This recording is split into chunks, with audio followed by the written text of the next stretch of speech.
विकास पांडे जी, आज नगर निकाय चुनाव को लेकर सुप्रीम कोर्ट अपना फैसला सुनाएगा, जिसके बाद आरक्षण दिया जाएगा। इस पर आप क्या कहेंगे? देखिए, हम सब अप्रत्याशित रूप से ये मामला सुप्रीम कोर्ट गया और हम सब की निगाहें supreme court per day one पे लगी हुई थी। और जैसा कि आपको ये ज्ञात होगा कि उत्तर प्रदेश की माननीय योगी जी की सरकार ने तत्काल कोर्ट के निर्देशों का पालन करते हुए, बल्कि कोर्ट के निर्देशों से पहले ही ओबीसी आयोग का गठन किया और उससे 31 मार्च तक हर हाल में अपनी रिपोर्ट सबमिट करने के लिए आग्रह किया। इसका परिणाम ये हुआ कि आयोग ने नीचे तक जाकर के सर्वे किया और सर्वे के उपरांत अपनी रिपोर्ट सरकार को सौंप दी है और सरकार ने ये रिपोर्ट समय से पहले सुप्रीम कोर्ट में भी जमा कर दी है। ये दिखाता है कि हम किसी भी प्रकार से ओबीसी वर्ग का अहित नहीं होने देना चाहते हैं। किसी भी सूरत में चाहे सरकार को कितने भी प्रयास करने पड़े, हम ओबीसी को उनका हक दिला करके ही रहेंगे। इसलिए समय से पहले हमने वो रिपोर्ट सुप्रीम कोर्ट में सबमिट की। जैसा कि सबको पता है कि आज सुनवाई है और हम सब आशान्वित हैं कि आज सुप्रीम कोर्ट की हरी झंडी प्राप्त होगी और सरकार आगे चुनावी प्रक्रिया पर आगे बढ़ेगी। पांडे जी, आपसे सवाल पूछना चाहेंगे कि जिस तरह से आरक्षण आने के बाद में निकाय चुनाव कराए जाने की प्रक्रिया के लिए सारी पार्टियां तैयार बैठी हुई हैं, उस पर आप क्या कहना चाहेंगे? देखिए, जिस तरीके से तैयारी भारतीय जनता पार्टी करती है, ये किसी से छुपा नहीं है। आप भी जानते हैं कि हमारा बूथ स्तर का कैडर बहुत मजबूत है और हम नीचे तक काम करने वाले राजनीतिक दल हैं। चुनाव हमारे लिए एक उत्सव मात्र होता है। हम 5 वर्ष जनता के बीच रहने वाले राजनीतिक दल हैं, जनता के बीच जाकर के काम करने वाले राजनीतिक दल हैं। इसी का परिणाम हो, चाहे विधानसभा चुनाव हो, चाहे लोकसभा चुनाव हो, चाहे म्युनिसिपल इलेक्शन हो, भारतीय जनता पार्टी बढ़ चढ़ के, और चाहे उपचुनाव ही क्यों ना हो, भारतीय जनता पार्टी बढ़ चढ़ के चुनाव में हिस्सा लेती है और अपनी उस जिम्मेदारी का निर्वहन करती है जो लोकतंत्र में एक राजनीतिक दल की होती है। तो मुझे लगता है कि राजनीतिक दलों का अपना काम है। सपा, बसपा, कांग्रेस, कोई भी अपनी तैयारी कर सकता है और करना चाहिए इन राजनीतिक दलों को तैयारी। लेकिन जनता भी पूछेगी, जब चुनाव आता है तो आप हमारे बीच में आ जाते हैं वोट मांगने के लिए, इसके बाद आप जैसे गाय के सर से सींग गायब हो जाता है, ऐसे गायब है आप, जनता के बीच रहते नहीं है। तो ये सवाल है, बहुत आपने जनता की बात करी है, आपने जनता की बात करी है, तो जगह जगह पर सड़कें टूटी हुई हैं, नालियां टूटी हुई हैं, जगह जगह पर जल भराव हो रहा है, जिसको लेकर जनता परेशान है। और उनका कहना है कि जब निकाय चुनाव आता है तो प्रत्याशी जो होते हैं वो हमारे बीच आते हैं और जैसे ही निकाय चुनाव खत्म होता है तो उनका आना जाना बिल्कुल बंद हो जाता है। विकास को लेकर कोई काम नहीं हो रहा है, तो इस पर आप क्या कहेंगे? ऐसा नहीं है। देखिए, जहाँ भारतीय जनता पार्टी के नगर पालिका परिषद के अध्यक्ष हैं, चाहे नगर निगम के पार्षद हो, चाहे नगर निगम के अध्यक्ष हो, एक मैं आपको एंकर महोदय स्पष्ट रूप से बता दूं कि नगर निगम की 16 में से 14 सीटें भारतीय जनता पार्टी जीती है और मुझे लगता है 90% से ज्यादा सीटें जीतने का कारण यही है कि भारतीय जनता पार्टी के विकास मॉडल पे, भारतीय जनता पार्टी के काम करने की पद्धति पे उत्तर प्रदेश की जनता ने और नगर निगम की जनता ने मोहर लगाई है। एक बड़ी बात मैं आपको बताता हूँ, इन 14 जीती हुई सीटों में से 10 सीटें ऐसी हैं जो हम दूसरी बार जीते हैं और तीसरी बार जीते हैं। तो ये दिखा रहा है कि भारतीय जनता पार्टी ने अगर काम नहीं किया होता, क्योंकि जनता जनार्दन होती है लोकतंत्र में और लोकतंत्र में जनता की अदालत से बड़ी कोई अदालत नहीं होती है, तो ये बिल्कुल तय है कि हमने काम किया है और जनता के बीच जाने वाले हम इकलौते दल हैं। वरना आपको याद हो कि हम 10 से ज्यादा सीटें दूसरी या तीसरी बार नहीं जीत रहे होते। कई ऐसी सीटें हैं जो हम 3 और 4 बार भी जीते हैं नगर निगम की।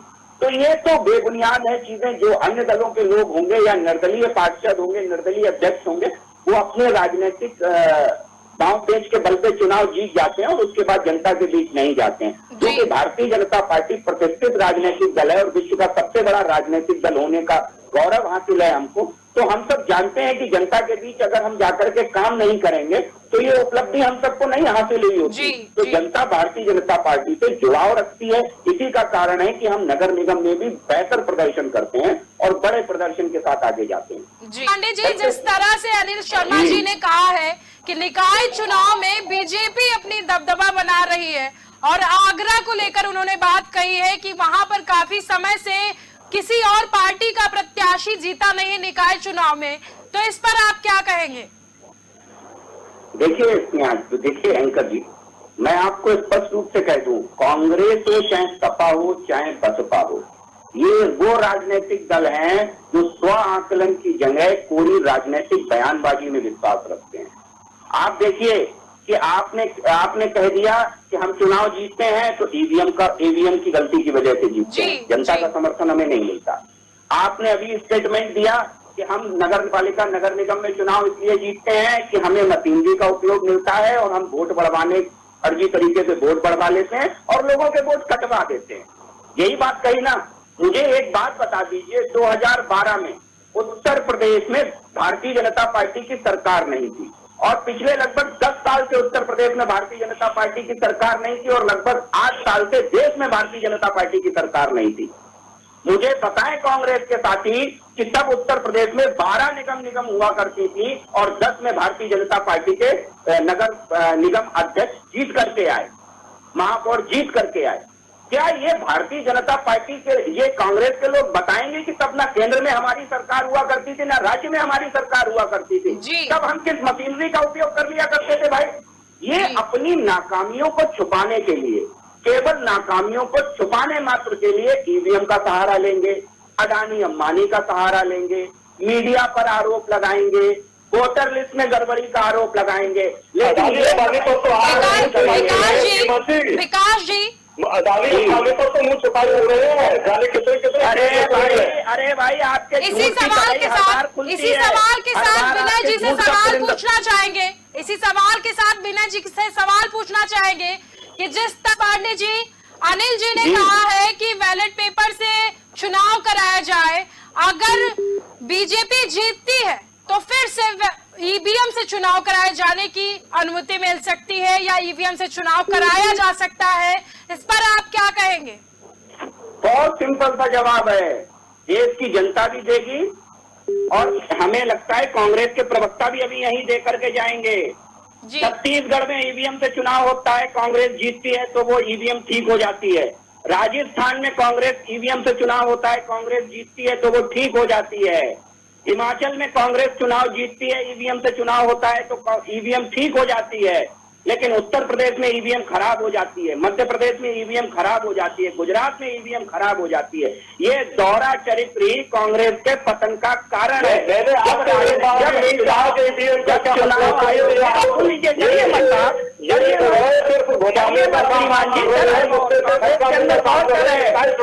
कर्मकांड किए हैं कि करोना लाठी है,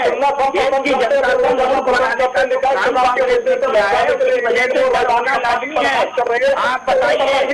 चुनाव आयोग के साथ मैंने सुना आपको, एंकर जी ने कहिए कि सुनने की आदत डालें। अनिल जी आप विकास जी की बात सुन लीजिए, पहले वो क्या कहना चाह रहे हैं, फिर अपना पक्ष रखिए आप।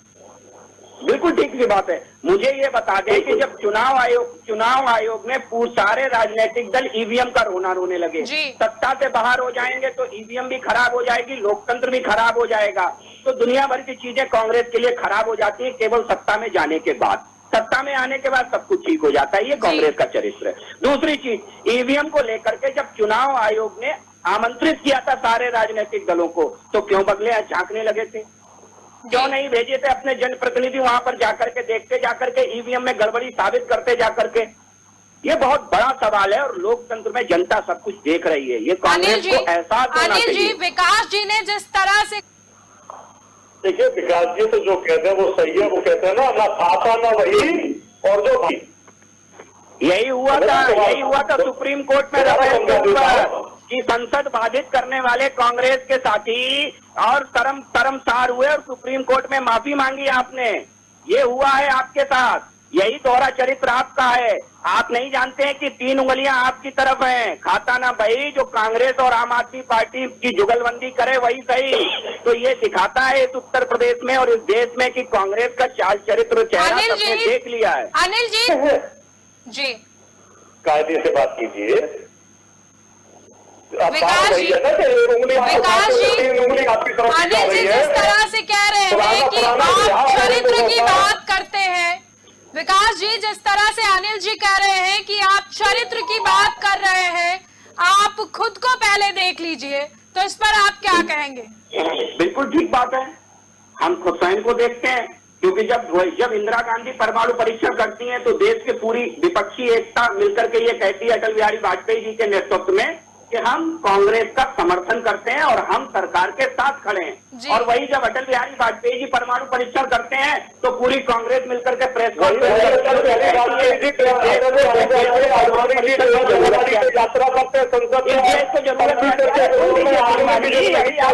चरित्र चेहरा जनता के सामने होता जा रहा है। करेंगे, कोर्ट में माफी मांगेंगे, लेकिन सुधरेंगे, फिर भी नहीं सुधरेंगे, क्योंकि पूरा विपक्ष आज नीति, नेतृत्व और नियत तीनों से विमुख हो चुका है। नीति, नियत और नेतृत्व विपक्ष में।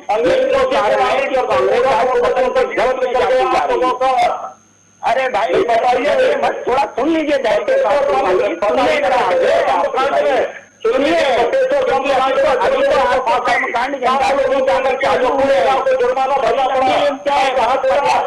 पश्चाताप यात्राएं निकालनी पड़ेंगी कांग्रेस को बहुत पश्चाताप यात्राएं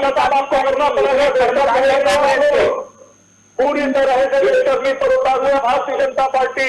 अरे भाई कॉकरोची को भगाने वाले अपने मामा को भगाने वाले राहुल गांधी इस देश से मांगनी पड़ेगी, इस देश से माफी उन्हें। राहुल गांधी से भाजपा से माफी मत मांगे, लेकिन इस देश से उन्हें माफी मांगनी पड़ेगी। आप सभी का